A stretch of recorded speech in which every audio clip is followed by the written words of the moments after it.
they give up too easily. It's like nobody's great the first day, right? The first day you jumped in a swimming pool, you were like the best swimmer ever, right? No, in fact, I wasn't, no, it was hard work, and it was my work ethic and great coaching. And that's what I did. I just practiced.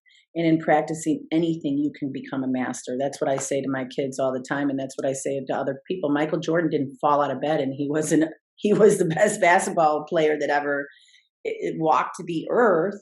Neither did, any elite athlete, any high performing person has to practice. So that's what we have to practice. And if you want those goals, if you want to achieve, you cannot give up. You can't. You're not going to get it if you give up.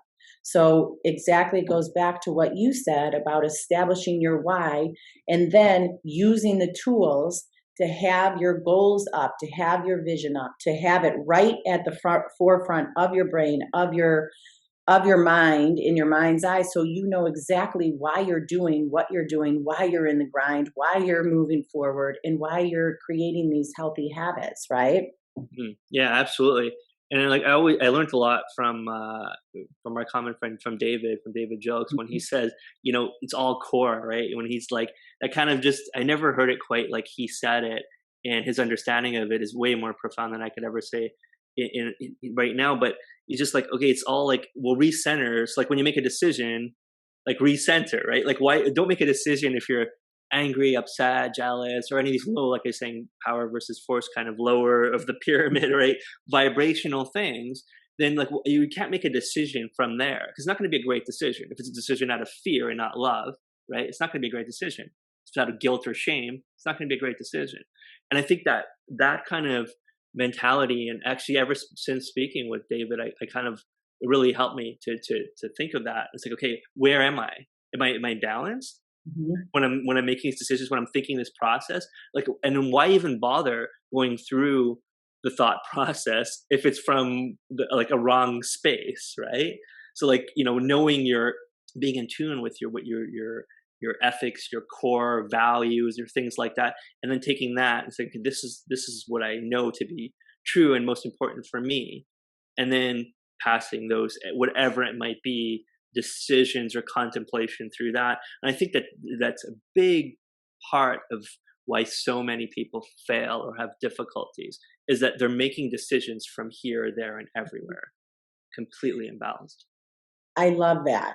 And David Jokes is one of my life coaches. So I've been certified by 5 of them, and he is one of them. And I've worked very closely with him, and he completely had a hand in. I had a complete transformative experience when we worked together at certification 2 of his program, the I Am Project. And we trained in Mexico. And when we were there, David said to me, he said, well, what do you stand for? What are your core values? And I was like, I don't know, but I want to stand for something. It was like, who are you? What do you stand for? And I hadn't thought about that, but I knew I wanted to. I knew I wanted to stand for something. I had never dug deep enough to know what I stood for, and who I am. And so through this work, that is my core. And it was a journey to get there, but I have my 3 core values, which are courage, love, and hope, that equals my badass state. That's what I call it. And you're right. When I drop into that state, then I can make decisions that are real, they're beneficial, they're authentic, and they serve me and they serve other people. If I'm caught up in a past experience, or caught up in fear, or caught up in overwhelm and anxiety, and I'm in the scarcity mindset, I don't make the best decisions. So it's coming back, and it's training yourself to drop into state. It's training yourself. And guess what? I feel good. I feel good when I'm in that state. And so for me, That is huge. That's what I want. That's what I'm coaching people. Life is hard enough as it is. Life is not meant to be easy. It's beautiful, but it's not meant to be easy. So it's hard enough as it is. Let's feel good. Let's use the tools to feel good while we go through challenges, while we go through life. That's right. And that's super nice. I like the way you said that. It's they often hear the phrase, "It's simple, but it's not easy." Right? That's one that always sticks with me. Like it's quite simple, and a lot of this wisdom of the ages has been around, and so many wonderful people have written so many wonderful works on it. But it's one thing to read something, and it's another to incorporate it, and it's also where you are. And that's one thing I have still. I'd say a big challenge for myself is I just can't understand often when it's so obvious, let's say, what the right answer is for me, because I've done so much work and so much internal meditation and reading and listening to wonderful people like you and David and all these, and just learning and being like just listening and just stop talking and just listen, and then meditate on it and be like, okay, what did they say? Why did they say it? How is it working for them? And it's learning. And sometimes I just like I find it difficult. I say, well, it's so obvious to me. Like one of the things like self-love, like that's where it all starts, right? It starts with if like I'm like, well, why do you expect someone else to love you or to like you if you hate yourself? And if you say these things like I hate myself, there's a big problem. I think that's you should start with that, right? You know, like if you look in the mirror and you don't like what you see, if you wake up, and I think one of the key things is the way you feel when you wake up in the morning. If you wake Mhm. up in the morning and you're like, all right, what day is it today? It's going to be amazing. I'm going to do this. I'm excited. And I don't leave my bed until I'm super excited about the day. So I say my gratitude, like, thank you, and all those, kind of gratitude mentality to put myself in a higher vibration. But then I say, okay, I'm not going to get up just to be like, okay, where's my isogenics products? And then where's my coffee? And then, start my routine with that, right? So start with the Ionic Supreme, like we all should, but yeah, okay, I'm just going to push isogenics for no reason. And, and, so I go with that and I say, well, I don't want it to be like, okay, I'm going to go to my fridge and that's the first thing I'm going to do. I want it to be like, I'm excited about today. And why am I excited? And it's going to be amazing. Why is it going to be amazing? Right. And what's the one thing I always ask myself, what's the one thing I really need to do today? What's my biggest, you know, focus? So like for me, like let's say this morning, I got up and I was like, all right, finally, today's the day where I get to speak with Sara. Amazing. I'm super psyched. This is awesome. This is like a one highlight of my day type thing. It's going to be great. And number two, this is the most important thing that I need to do today. It's Sunday. What's the one thing that I need to do? And what can I be excited about? So let me come into the day, like not like, let's see what happens, feel it out. More like, okay, this is going to be awesome. But Like, you conditioned yourself to think that way, to put those habits in place. So then your day opens up and it is amazing because you did the work, right? If you just, like, you had to tell yourself to think that way, oh yeah, for sure. right? Yeah. Yes. And I have, if I can interrupt quickly, I have a story about self love. During the past 5.5 years, my faith has exploded. That's one of the things that I coach with too. That's one of the tools I use because I had thought that I would have a lot of help. I thought that I would have all of the support that wasn't there. I learned that in this transformative process, I had to turn inward, and there was just so I dove really deep into my faith, into guided meditations, because the guided meditations, I listened to their words that replaced my thoughts over and over and over again. And my little meditations, my prayers. When I would find myself spiraling or caught in a negative pattern of thought, when I was thinking about everything that I had to do instead of how I get to choose to do this, I would pause, stop, pray, do my meditations and come back centered, right?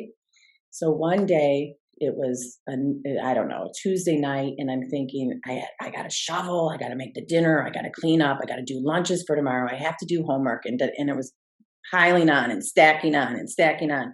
And my son was 8, and he looked at me and he said, "Mama, do you think maybe you want to go say one of your little prayers?"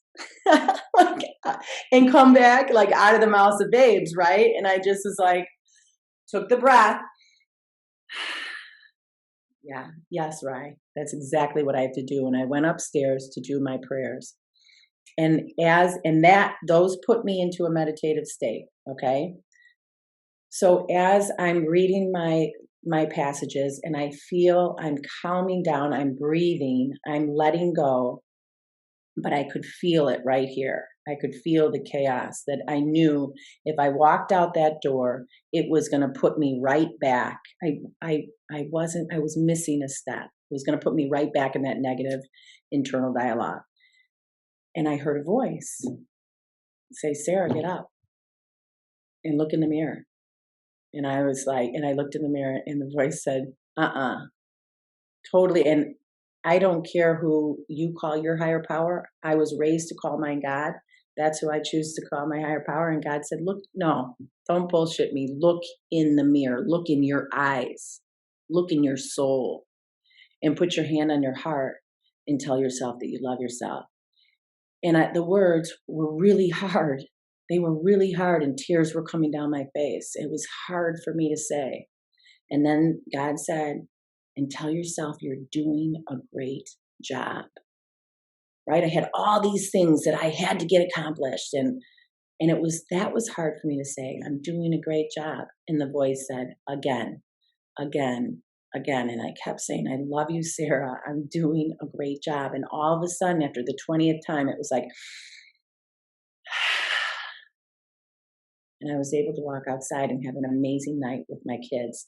And all that stuff I was worried about getting done, it either got done, some did, some didn't, but I had a great night and I felt good. And so that is something, if you think about it, again, we're not conditioned. I wasn't conditioned to tell myself that I love myself. I was conditioned to tell my parents, to tell my brothers and sisters, to tell my grandparents, my aunts and uncles, my friends, my children now, instead of pouring love within and really nurturing your inner soul, who we are with ourselves 365 days a year, 24 hours a day, 7 days a week. If we can fall in love with ourselves, imperfectly perfect, because no human is perfect, with our flaws, with our strengths, then we feel good and we can heal.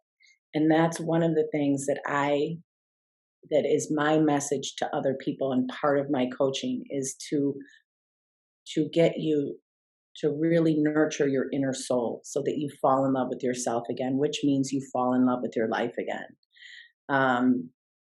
And you got to tune in too. So with the pandemic, I had developed these habits, right? I had, just like you developed your habits. Every morning you program your brain to have an amazing day because of the practices that you condition yourself to do. When the pandemic hit and we were March 13th and we were all going to be on lockdown, I had developed the habit of getting up and praying, of doing my breaths, of doing my affirmations, of doing my self-love. And I know people want to do that. If you haven't put the habit in, then it's really hard to do it when you're in the midst of fear. It's almost impossible. So I started doing a live on my Facebook page every day at 6:15 called Good Vibes. And that's what we do, just to hold space for people to vibe high, which is what you're talking about, to feel good before you get out of bed. So your energy rate, your energetic field is raised, and you're connecting with peace, prayer, love, passion, equality, and you start the day feeling good. And so I do that every Tuesday, Thursday, and Saturday now because I'm swimming the other mornings. Oh wow, it's just a super super amazing story. Like I completely agree with that. When I look at it, and there's so many points I didn't want to interrupt though, but there were so many awesome points that you made. One is like like, who are you, right? Like, who are you? Who are you really? You know, you're not your thoughts, you're not your memories, because your memories can be different. You're not your thoughts, you're not. So, like, who are you? And if you start understanding that, I look at it as not in the sense of like I am my avatar, but I control my avatar. So, like, I happen to be that higher power that controls the Andrew character, right? So, similar to a video game where you have a remote control and you move this little person, you're in control of the Sarah character, right? And the Sarah character does stuff, so I can make, you know, Andrew raise his hand or whatever, right? But it's that's not me, right? And there's like, and I know it's like it's very hard to describe. We have an imperfect lexicon of words when we start talking about these kind of things, but it's to understand that you control you. And then when you start understanding that kind of stuff, and you said it very well as well, you start by loving yourself, because like, I mean, you were given your avatar. Why wouldn't you love the most primary thing that you're given, right? Is you. So start off with loving yourself. And then I think that's also the step of, and I think of it often, and I've used this example before, of the oxygen mask coming down on a plane, that put it on yourself first and then help the other people. So it's like Dr. Joe Dispenza, fill your heart with love, is like insane. That meditation and what you can do and what kind of miracle he does, miracles, literal miracles all the time with just basically that. And you said also a wonderful thing before, like, get out of your head and into your heart, right? And make those decisions from there. So I think that people don't quite really appreciate what it is. And I say, if anyone was going to start doing any kind of work, I would suggest that forgiving yourself and loving, because those go hand in hand, right? And loving yourself. Everything is perfect in its imperfectness. To understand, you know, that kind of thing, to understand that we grow when we're uncomfortable and we grow through hardship. We don't grow, you know, when everything is soft and easy and comfortable, right? We're in our comfort zone. We're in our happy place. It's great. It's happy and it's comfortable, but that's not where we grow. We grow when we're uncomfortable. We grow when it's difficult. Figuring out that kind of balance and overcoming challenges and overcoming, as you said, courage, having courage. What is courage? And overcoming fear. How do you overcome fear? By two ways to overcome fear: love and knowledge. If you don't understand something, you're scared of it, you know? Right. As you know, people were scared of like lightning way back when. God is angry. There's thunder and lightning. He's screaming at us and he's showing his anger, you know, because they didn't understand it, right? Right. And I love what you said about loving the imperfect parts of ourselves, you know? So if you think about my story, I was this elite athlete in college, and to anybody else, like I did everything I was supposed to. To me, I didn't fall up to my expectations. That's what led me to feelings of failure, which led to 10 years of drinking and using, which was the absolute worst. You know, I was totally not in line with myself, and I knew it, which is, you have that self-hatred when you know what you're doing is completely against your grain. It was awful. So then when I got into recovery, which was my first step in self-development, you know, 18 years ago, I got into recovery, and so now I'm living this different life, right? And so I was trying so hard and following the steps and following the plan, that at one of my readings, I was pushing this other part away of the 10 years that I wasn't fulfilling the person that I was meant to be. And I was doing one of my readings, and it said, it's from a great book, Jesus Calling, by Sarah Young, not me. And the reading said, I know every thought in your head. I know every hair on your head and every pore in your body. And I love you. And again, the tears started coming down, because I thought to myself, my God knew. He knows my past. He knows where I was, and he still loved me. So if he did, I have to love that woman that was hurting so bad, that had to self-medicate in order to feel good. You know, now I have sustainable practices that I can fill my soul with, that make me feel good, that are self-serving. I did all the wrong things, Andrew. I'm a professional at doing the wrong things and trying to feel good, all right? here, I've done it. Um, but to love that part of myself again is where the imperfectly perfect came. And it's such a softer place to live. Mm, so nice. It's so nicely said. Yeah, I completely agree. I completely agree with that. It's to understand, and again, it's that level of forgiveness and understanding. You know, that thing and that level of love and like deep contemplation. You're like, well, God doesn't make mistakes, and God doesn't like He's not the universe, the higher power, whatever you want to call it. It's not like distracted. It's not like it's watching Netflix and it's like, oh, Sarah's like, I forgot about Sarah. Like Sarah's, oh my God, she's drinking again. Like, oh my God, I was watching this amazing program and I forgot about, like, it's just not, like, it's just, I'm saying in a silly way, but you know what I mean? You're never forgotten. And all the challenges are so you can grow. And all the thoughts, like Upanishads have that saying, think as though every thought you have is etched in the sky in fire, right? For everyone to see. And it's interesting when it holds you to a higher standard, If you ever ask somebody like, how do you turn right? Like you drive, right? I'm for sure. Right? You drive a car? Yes. Okay, so I'm gonna put you on the spot. Like how do you turn right? So like you're driving, you're sitting right now, and I'm like, oh Sarah, can you turn right over here? Like how do you turn right in a Turn car? my clicker on. Okay. Put my foot on a little bit on the brake, and turn the wheel. Okay, and then? Right. Okay, what after that? So you turn the wheel. Turn the wheel, and then I have to straighten out the wheel, kind of put my foot to the gas. Yeah. Okay. Straighten out. Right. So that's what I would say. That's what most people say. But actually, when you turn, you have to go the other way, just as equal to get back to it. Right. Right. So it's like yeah. you don't like turn and go straight. You actually turn and then go right, and then go equally back the other amount the other way. But nobody gets that right. Like I didn't either.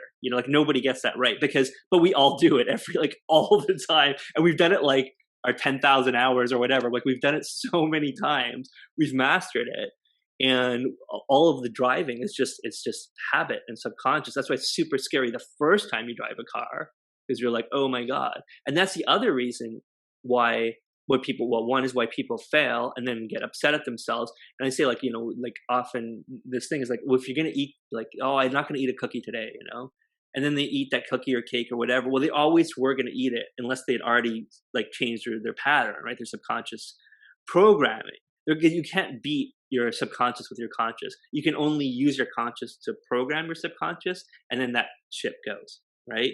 So you can't, once you kind of understand the power of, then it's kind of doubly good, because then you understand that all I have to do is put this much effort or discipline into developing those habits, and then it's like autopilot of good habits instead of autopilot of bad habits. I think that's a huge one. When I understood that, it is a game changer for me. It's not that hard. It's like taking a ball. I don't know if this analogy is going to work, and you let it like roll down this hill, right?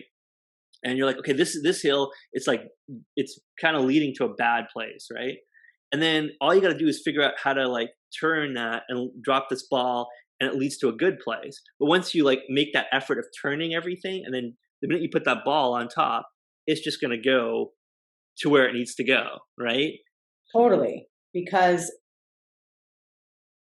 our thoughts become our actions, and our actions become our habits become our character, and our character becomes our destiny. So if we can change our thoughts to create good habits, again, just like you said, it's the beginning part. And what does it take? It takes, I believe, 6 weeks to develop a consistent habit. If you do it consistently, then all of a sudden in 6 weeks, you're not thinking about it. That's exactly my point with my good vibes. I had created these. I don't have to think about it, right? You don't have to think about getting up and programming your mind into, I'm going to have an amazing day, because you did the work up front. I don't have to think about that either. And I don't have to think about that. I get up before I look at my phone, and I do my prayer, I do my meditation, I do my affirmations, I do my breath, because I've cultivated it already.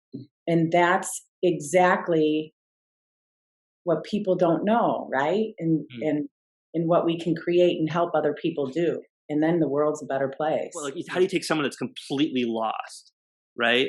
And I always say, okay, well, the first step, from what I know, the first step is know where you are. If you don't know where you are, you can't know where to go, right? Because you're like, so you have to understand and be at peace. Okay, this is where I am, and then where do I want to get to, right? So start off with that and be comfortable with where you are. But then I often have difficulty speaking to people about those steps, like where, let's say, maybe you and David and other people that are really good at coaching have that understanding of how to bring people each of those steps.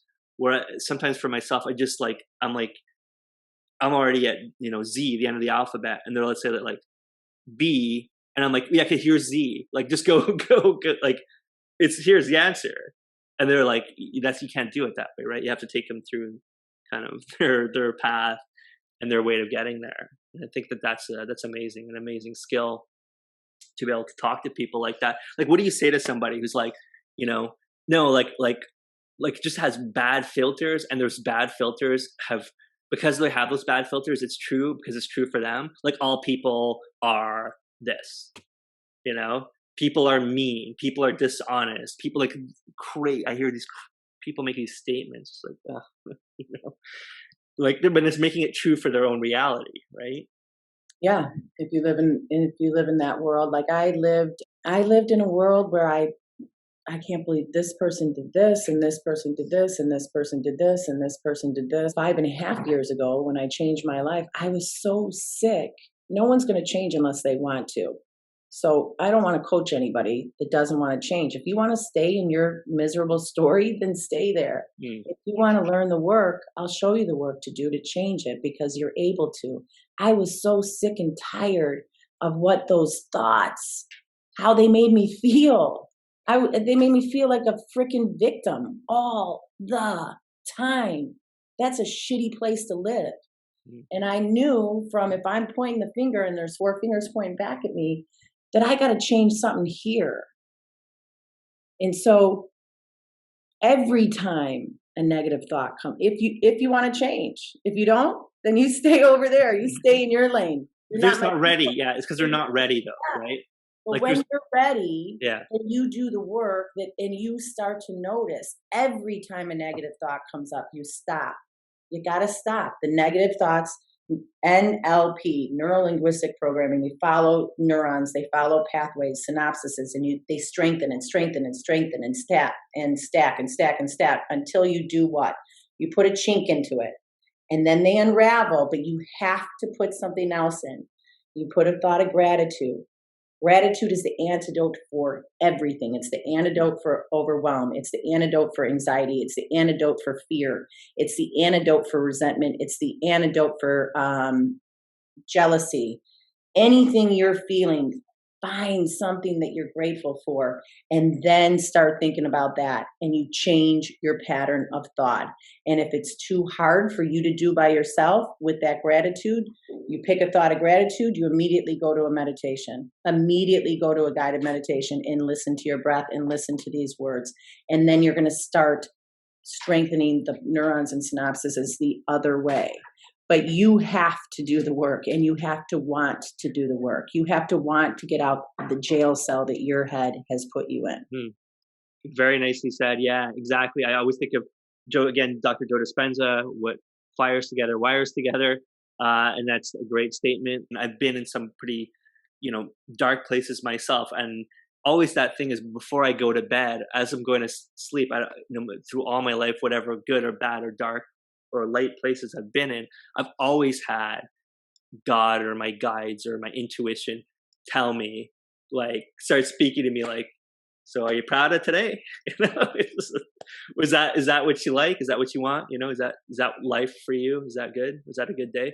And that's another thing I do as a habit or a practice, is that at the end of the day, you just say, well, what did I do today? What did I accomplish? How was it? And this is not like a thing like to be hard on yourself. It's all from a loving perspective. And I just feel good about it. Okay, I did this. I helped this person. I was able to, appreciate that. I was able to take a walk, I was able to work, whatever it is, and just kind of feel happy. Okay, that was a good day. So because I know I'm going to do that, I do more things so I can feel happier and more like a sense of accomplishment at the end of the day. Okay, so I had to develop two habits. I had done my early morning, but then going to bed, I can get caught up with the best of them. As we know, I like to do things. When I decide to do something, I do it 150%. So with work, I can push it way too long. I got to do this email. I have to finish this. I'm putting myself into that jail in my own head. I have, like I said, I'm a single mom. I have two beautiful kids upstairs, and so I stopped with the help of my training. I was certified through Tony Robbins and David Jokes. So Tony Robbins talks about celebrating your wins, celebrating you. So every night when I go up to bed, I'm like, all right, kids, what are we celebrating today? Because I have to put down the list of the 100 things tasks I had to do, whatever, put them to bed and leave it here, be able to walk away and end the night feeling filled with grace and filled with love, and bring that to my kids. But again, it is a habit that I'm cultivating. So, and with David Jokes, he suggested every night, and this is what I do now every night. So I have a time that I close the computer, walk away, boom, it's done. And I get up and I say, and I bless each room of my house. I bless my office because I'm building an amazing, abundant empire. I bless my kitchen because it nourished the bellies and bodies of my family, my kids and I, and Josie, our puppy. I bless our living room because that's where we congregated and cuddled on the couch, or their friends came over, whatever happened that day. And I bless our front doorway that's where we welcome in people and we're able to leave. And it's just a kinder way to end each day. And it feels good, right? So it comes back to, I want to do what feels good. And that feels good, and it serves me and it serves my kids. And I'm a heck of a lot nicer mom when I go upstairs on that note than I was when I didn't do this with that taskmaster mentality. Hmm. Cool. Hey, that's good. That's wonderful. Yeah, I like that. Like, I'm gonna use that. I'm gonna borrow that from you. Amazing. So listen, we're kind of out of time. I wanted to ask you, Sarah, is there any last words that you'd like to share with myself and the audience? Anything or something that that nobody ever asks you that you want to talk about? I don't care what you've done or where you've been. And if you have any sort of guilt or shame about anything that you've done, it's okay. You can create a new life today, right now, right here. And all you need is the desire to do it, the desire to do better, and then to couple that desire with work. And that's it. And you can change your life. And it is okay not to be perfect. No one is perfect. But what now you know. When you know better, you do better. So do better. Do better. And let me tell you something. Life is still hard, but it feels good. And it's so wonderful. And when you're in the midst of a challenge, remember who you are and what you stand for. And then you walk through that challenge with strength and grace. And that's what makes it all worthwhile. Beautiful. Wonderfully said. Wonderfully said. Listen, Sarah, I thank you so much for coming on the show today. I want to wish you a successful and peaceful mind, and continue the wonderful work you're doing with all the people and clients, and your everything. Your work is amazing. Your life is amazing. Continue. Your direction is amazing. So I just wish you the best. Thank you so much, as I do you. And this was an honor, and I'm so honored, and I love being here. So I'm very grateful to you. Thank you so much. Okay, so with that, I'll say bye, and we'll talk super soon, and we'll have you on again in the very near future. Sounds perfect. Okay. Okay. Have a Bye. good one.